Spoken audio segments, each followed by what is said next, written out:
In his enlightening new book, Spirituality Rekindled, Dr. Nasir Sabah embarks on a profound journey, raising thought-provoking questions that challenge our every understanding of spirituality, present-day science, and the purpose and meaning of our existence. Professor Sabah, what do you mean by spirituality? The advocated spirituality is a quality of being predicated on a sense of connection to God Almighty, the creator of the universe and the guide and sustainer of everything in it. It is argued that this spirituality is the most characteristic innate human attribute, but is suppressed in most people as being superstitious and naive. The book Spirituality Rekindled is about reviving this ingrained spirituality and affirming that it is compatible with science but goes beyond the scope and limitations of present-day science. Repudiating the supernatural in the name of science is like a blind man denying the existence of what he cannot see. Professor Sabah, is there irrefutable evidence for the existence of God? Irrefutable evidence for the existence of God is provided by the Quran, which can be regarded as a stand-alone text that should be judged on its own merits without prejudice or bias. Accordingly, the Quran cannot possibly be of human origin.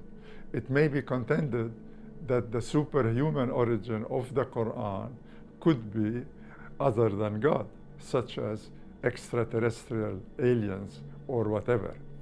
But the Quran asserts that it was revealed by God, and there has not been any counterclaims or contrary evidence since the Quran was revealed more than 1400 years ago.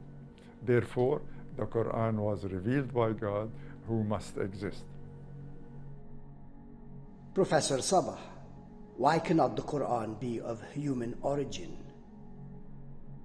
Objective evidence for the superhuman origin of the Quran is provided by, one, numerous verses referring to physical phenomena that were only observed or explained by science in modern times, and two, a large number of numerical relations involving numbers of letters in words and verses, or numbers that are context related and such like. Such numerical relations are purely objective, as they depend only on simple arithmetic and well-defined rules for counting Arabic letters and words. These numerical relations cannot possibly all be coincidental or of human origin. Examples of miraculous features of the Quran are given in the book Spirituality Rekindled and on the book's website. Professor Sabah, as an engineering professor, how did you come to write a book about spirituality?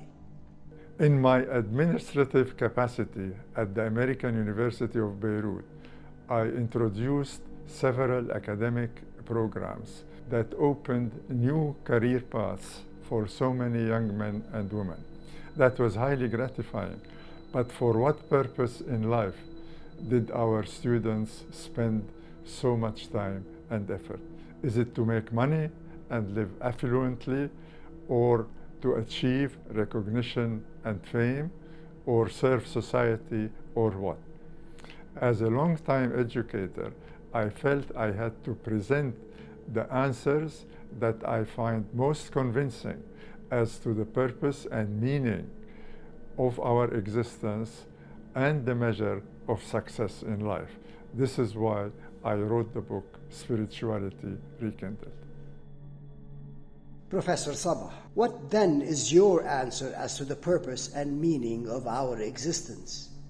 According to the Quran, God, in His infinite loving mercy, created humans to attain eternal bliss in heaven. He created them with a wondrous conscious self that can be righteous or wicked, having free will and astonishing mental capacities. This worldly life has been made a trial for humans to follow the right path, which is to serve God by reflecting what can be humanly reflected from His glorious and perfect attributes.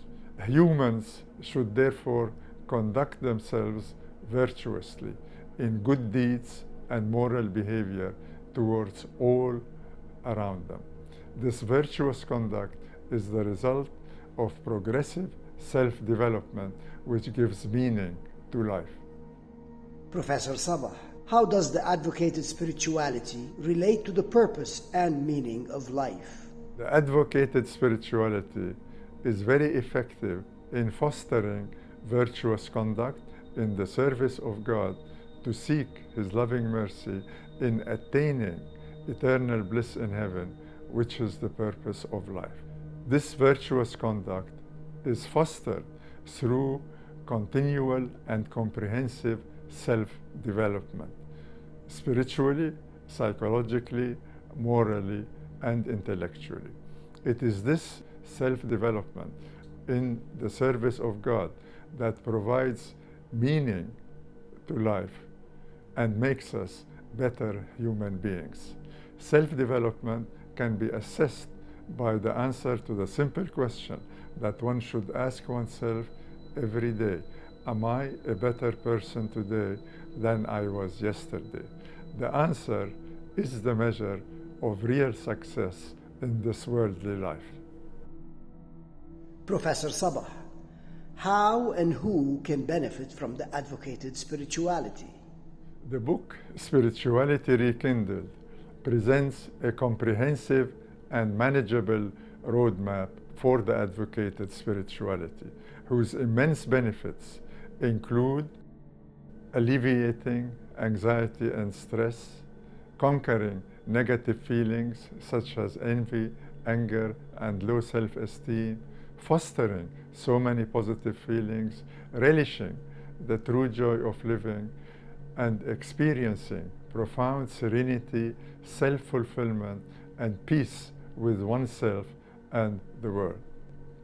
The advocated spirituality is beyond religious affiliation, as it depends on a sense of direct and personalized connectedness with God. Even atheists and agnostics can embrace the advocated spirituality once they get to believe in God and in His attributes. Spirituality Rekindled by Dr. Nasir Sabah provides irrefutable evidence for the existence of God Almighty and presents a roadmap for a rational spirituality that has immense benefits.